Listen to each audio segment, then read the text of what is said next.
Сайн байцгаана. Өнөөдрийнхөө солонгос хэлний хичээл тавтай байна. За өнөөдөр өмнөх хичээлүүдтэйгээ адилхан үргэлжлүүлэн анхан шатны дүрмүүд болон жишээнүүд бэлдсэн байна. Өнөөдрийн маань үзэх дүрм буюу бишида.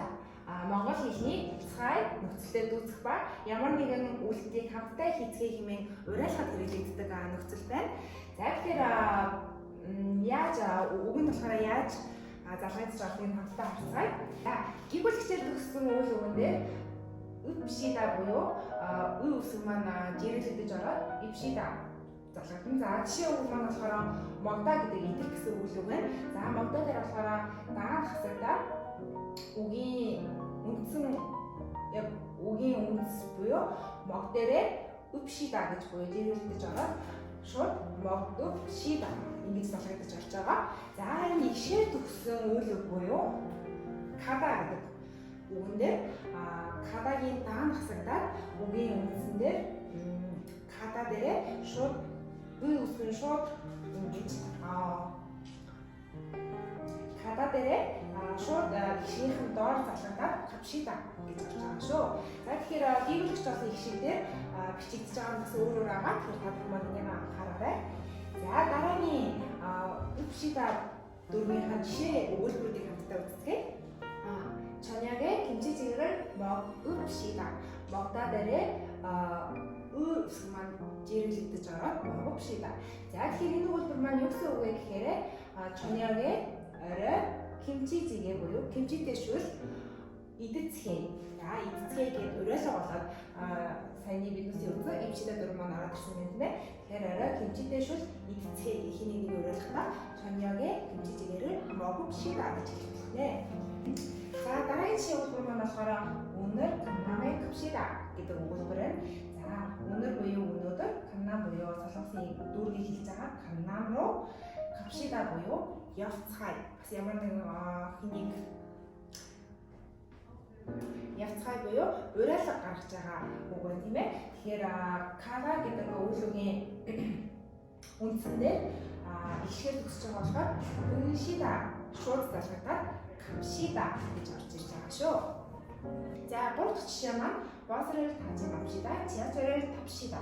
За энэ маань болохоор хоёр дүрм ингээд зэрэг ороод ирсэн өгүүлбэр байна. Тэгэхээр энэ дүрмийн та бүхэн одоо харах үдээгүй байгаа гэсэн дараагийн хичээлээс энэ дүрм манаас орно. Гэхдээ өнөөдөр урьдчилан тайлбарлаад та бүхэнд хэлээд өгье. За 버스를 타지 맙시다. За энэ хүртэл ингээд тайлбарлаад хэлээд өгөхөд 버스 буюу автобусанд нөхцөлийг та бүхэн өнгөрсөж байсан байгаа тийм. Тэгэхээр автобусанд суухгүй байцгаая гэдэг үг. Тэгэхээр энэ хүртэл ингээд задлаад аваад үзвэл автобусанд тага гэдэг суух гэдэг үгний үндсэн үг нэ. Тэгэхээр та지 맙시다. та지 마 гэдэг энэ дүрмийн дараагийн хичээлээс та бүхэнд орно. Тэгэхээр автобусанд суухгүй байцгаая гэж уриалж байгаа энэ хүртэл үзвэл. За тэгэхээр 버스를 타지 맙시다. Тэгээ үгүйсгээр 지하철을 탑시다 буюу автобусанд суухгүй байцгаая, метронд сууцгаая. Тэгээ уртлын өгүүлбэрээр үгүйсгээр ардлаа уриалаад метронд сууцгаая гэсэн ийм өгүүлбэр жишээ өгүүлбэр байна. За өнөөдрийн маань шинээр үзэх үгнүүдэд саяны жишээ өгүүлбэрүүд дээр орсон өгүүлбэрүүд дээр орсон үгнүүд маань байгаа. За тэгэхээр түрүү 오늘 김치찌개를 먹읍시다 гэдэг өгүүлбэрээр орсон 김치찌개 та бүхэн сайн мэдэх бах те. солонгосын 김치тэй шүл гэдэг шинэ үг маань. За дараагийн зурган дээр болохоор автобус бас жишээ өгүүлбэрээр орсон үг байгаа.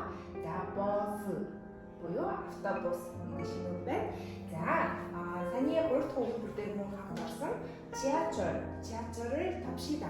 버스를 타지 맙시다. 지하철을 탑시다 гэдэг өгүүлбэрээс тэ.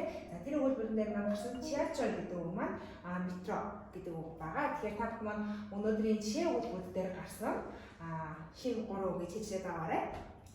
За өнөөдрийн хэлц үгэн дээр болохоор 가슴을 열다 гэдэг хэлц үгийг та бүхэндээ тайлбарлахаар бэлдсэн байна. За энэ маань болохоор ямар утгатай үг вэ гэхээр 가슴 буюу сэтгэл. Одоо ерөөдөө яг өгчлөл 가슴 гэдэг үг маань болохоор хүний цээж хэсгийг хэлдэг байгаа. Тэгээд 가슴을 열다 цээжээ яг өгчлөл цээжээ нэцгээ гэсэн үг байгаа. Тэгэхээр хэлц үгээр болохоор сэтгэлээ нээх гэж орж байгаа. Хин нэгэн сэтгэлээ нэмээд байж юм уу те. сэтгэлээ нээхгүй байцгаая буюу өнөөдрийн үтсэн дүрмэндээ оруулаад касмэр ёлжи мапшида гэвэл хин нэгэн сэтгэлээ нээхгүй байцгаая гэдэг үг болж байна. Өнөөдрийн маань зөв үг нь кайсорог тесан за сан номо сан гэдэг зүрэг тайлбарлахаар бэлдсэн байна. За энэ маань болохоор монгол хэлний давааны цаана даваа, уулын цаана уул гэсэн зүрэгтэй дүүцэж байгаа. Кайсорог тесан маань болохоор явах тусам том уул гэдэг. Яг үгчлүүл явах тусам том уул гэж гарч байгаа. Харин сан номо сан гэдэг болохоор сан гэдэг маань уул гэсэн үг байгаа. Тэгээд уулыг даваад уул гэдэг яг үгчлээд монгол хэл шиг маань уул даваад уул гэдэг орсон ийм зүрэг байна. Өнөөдрийн хичээлийн маань сонирхсан та бүхэндээ баярлалаа. Дараагийн хичээлээр уулзтаа түр баяртай.